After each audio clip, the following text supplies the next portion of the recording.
Reino e Vida Eterna, por G. H. Pember. Agora seria bom investigarmos este outro ponto. Já vimos que os membros de Cristo devem ser constituídos em um reino para viverem e reinarem com ele. Como consequência deste fato, por escrito aos Colossenses, Paulo, depois de mencionar Aristarco, Marcos e Jesus conhecido por justo, diz, abre aspas, os quais são os únicos da circuncisão que cooperam pessoalmente comigo pelo reino de Deus. Eles têm sido o meu consolo. Fecha aspas. Conforme Colossenses 4, verso 11. Em outra epístola, ele fala com esperança que os tessalonicenses seriam, abre aspas, considerados dignos do reino de Deus, pelo qual também estavam sofrendo. Fecha aspas. Conforme 2 Tessalonicenses 1, 5. O reino, então, foi a recompensa pela qual esses primeiros cristãos aspiravam. No entanto, é importante que tenhamos uma concepção clara do reino, pois Daniel também fala de um reino que o Deus dos céus estabelecerá sobre a terra e que destruirá todos os outros e permanecerá eternamente, conforme pode ser visto em Daniel 2, verso 44. Isto se refere sem dúvida ao reino de Israel no milênio. E seria então esse aspecto do reino que somos convidados a esperar? Aparentemente não. Ainda que os dois aspectos sejam parte de um grande todo. As relações entre eles podem ser vistas de uma passagem de Isaías, em que o profeta declara que o Senhor vai punir dois setores de governo e menciona esses dois setores da seguinte forma, dizendo que o Senhor punirá, abre aspas, as hostes dos céus nos céus e os reis da terra sobre a terra, fecha aspas, conforme pode ser visto em Isaías 24, verso 21.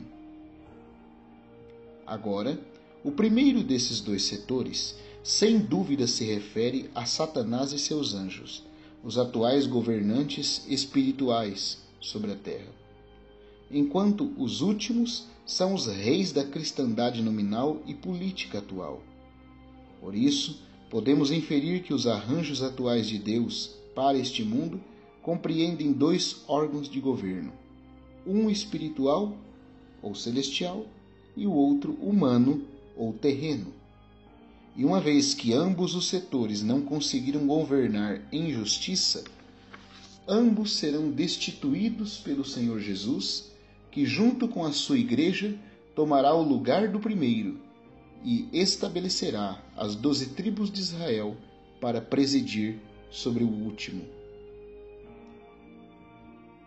Esses governos formarão o grande reino de Deus, que consistirá assim de duas esferas, celestial e terrestre, sendo este último, mencionado, o reino messiânico de Israel, enquanto o outro é idêntico à igreja glorificada.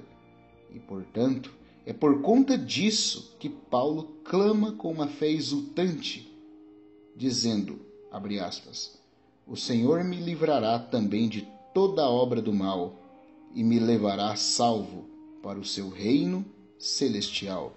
Fecha aspas, conforme pode ser visto em 2 Timóteo 4, verso 18. A igreja glorificada, então, é por um lado o corpo de Cristo e por outro lado o reino celestial de Deus. São apenas expressões diferentes para a mesma realidade. Portanto, visto que toda a igreja deve ser revelada em glória na aparição do Senhor, momento em que também o reino será estabelecido, é claro que ninguém pode se tornar um membro do reino celestial, a menos que essa pessoa tenha parte na primeira ressurreição. E além disso, como já nos foi provado pelas palavras de Paulo aos Filipenses, a realização da primeira ressurreição não será uma consequência que resultará da simples fé em Cristo. Antes, ela deve ser conquistada na força do Senhor, por autoabnegação e fidelidade após a conversão.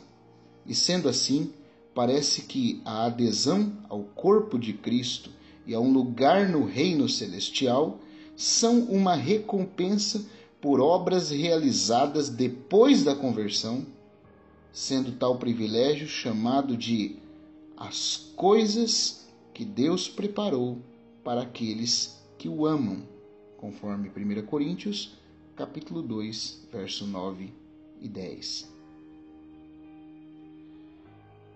Teremos de chegar a essa conclusão não apenas para estar de acordo com todas as demais partes das Escrituras, mas também para podermos lançar grande luz sobre certas passagens que parecem obscuras.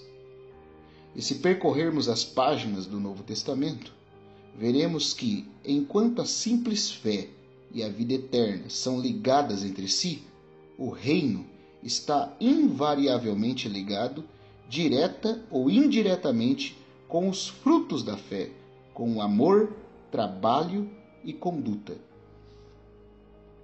Como exemplo do primeiro desses casos, podemos citar as seguintes palavras do Senhor, nas quais está dito, abre aspas, e a vontade de quem me enviou é esta, que nenhum eu perca de todos os que me deu. Pelo contrário, eu o ressuscitarei no último dia. De fato, a vontade de meu Pai é que todo homem que vir o Filho e nele crer tenha a vida eterna, e eu o ressuscitarei no último dia. Fecha aspas. Conforme pode ser visto em João, capítulo 6, verso 39 e 40. Agora, o primeiro desses versículos, o verso 39, como já vimos, é explicado pelo segundo. Aqueles que são dados ao Senhor vão a Ele, porque o Pai os traz ao Filho, e então contemplam-no e creem nele. Para todos eles, a vida eterna é assegurada pela promessa muito definida que se segue, a qual diz que eles nunca podem ser julgados por suas vidas, porque eles já passaram da morte para a vida, e, consequentemente, o Senhor os ressuscitará no último dia. Mas quando se dará o último dia, na qual está prometido ressuscitarem? É claro que se dará no dia da ressurreição geral e do grande trono branco. Toda dúvida sobre essa nossa interpretação desta verdade pode ser rapidamente removida por uma referência às palavras solenes do Senhor encontradas em João capítulo 12, verso 48, as quais dizem, abre aspas, quem me rejeita e não recebe as minhas palavras, tem quem o julgue. A própria palavra que tenho proferido, essa o julgará no último dia. Fecha aspas. Aqui é certo que a referência é ao julgamento do grande trono branco, pois nenhum desprezador do Senhor Jesus terá parte na primeira ressurreição. Por isso, para aqueles que creem nele, mas não vão mais longe que isso, o Senhor de fato lhes dará a vida eterna. Mas a concretização da promessa da vida eterna não começará até o último dia, até os 1000 anos do reinado do milênio terminarem. Tais pessoas não serão, portanto, autorizadas a entrar no reino dos céus. E assim, sempre que a simples fé está em questão, sem qualquer referência ao que deve seguir-se após a conversão, devemos encontrá-la conectada com a vida eterna, mas nunca com o reino. O reino, por outro lado, como observamos acima, está sempre diante de nós, quer direta ou indiretamente, como recompensa da conduta ou das obras dos salvos. Para os pobres em espírito e para aqueles que sofrem perseguição por causa da justiça, é que será dado herança no reino, conforme Mateus 5, verso 3 e 10. E, a menos que a nossa justiça venha a exceder a justiça dos escribas e fariseus, não podemos entrar neste reino, conforme pode ser visto em Mateus 5, verso 20. Uma simples afirmação de que Jesus é nosso Senhor não irá obter para nós admissão nesse reino, conforme pode ser provado em Mateus 7, versículo 21. O violento toma-o pelo esforço, conforme visto em Mateus 11, verso 12. E ninguém que olha para trás é apto para entrar nele, conforme Lucas 9, 62. A não ser que um homem nasça de novo, ele não pode nem vê-lo, conforme João capítulo 3, verso 3. E se ele não nasceu da água e do Espírito, ele não pode entrar nele, conforme o versículo 5 do capítulo 3. Nós só podemos alcançá-lo passando por muita tribulação, conforme nos é mostrado em Atos 14, 22, e há uma condição para o merecermos. E a condição é, abre aspas, se perseveramos, também com ele reinaremos, fecha aspas, conforme pode ser visto em 2 Timóteo 2, verso 12. Muito significativo também é a razão que o Senhor dá para a promessa dele aos discípulos na véspera da sua morte. Ele diz, abre aspas, vós sois os que tendes permanecido comigo nas minhas provações. Assim como meu Pai me confiou um reino, eu vô-lo confio. Fecha aspas. Conforme visto em Lucas 22, versículo 28 e 29. Porque eles voluntariamente compartilharam as provações do seu mestre, por isso o reino era deles. Da mesma forma, Pedro, depois de enumerar as qualidades que devem ser abundantes nos crentes, acrescenta dizendo, abre aspas, porquanto procedendo assim, não tropeçareis em tempo algum, pois desta maneira é que vos será amplamente suprida a entrada no reino eterno de nosso Senhor e Salvador Jesus Cristo. Fecha aspas, conforme visto em 2 Pedro, capítulo 1, verso 10 e 11. Portanto, pelo fato de o reino ser uma recompensa das obras realizadas após a conversão, não estamos surpresos ao descobrir que apenas os dignos poderão obtê-lo. Por isso é que Paulo diz aos Tessalonicenses que Deus, expondo-os à perseguição, lhes estava dando a oportunidade de exercerem fé e paciência para que pudessem, abre aspas, ser considerados dignos do reino de Deus, fecha aspas, pelo qual estavam sofrendo, conforme já mencionado em 2 Tessalonicenses, capítulo 1, verso 4 e 5. Também não devemos omitir uma nota onde o próprio Senhor fala daqueles que foram considerados dignos de alcançar a era vindoura e a ressurreição dentre os mortos, conforme pode ser visto em Lucas 20, verso 35. Assim podemos ver que a era vindoura é unificada e colocada junta com a ressurreição dos mortos, ou a primeira ressurreição. É claro que a era vindoura deve ser a era do milênio, durante a qual aqueles que têm parte na primeira, na melhor ressurreição, reinarão com Cristo, enquanto que o restante dos mortos não serão ressuscitados até o último dia, conforme pode ser visto em Apocalipse capítulo 20, versículo 4 e 5, e também em João capítulo 6, verso 40.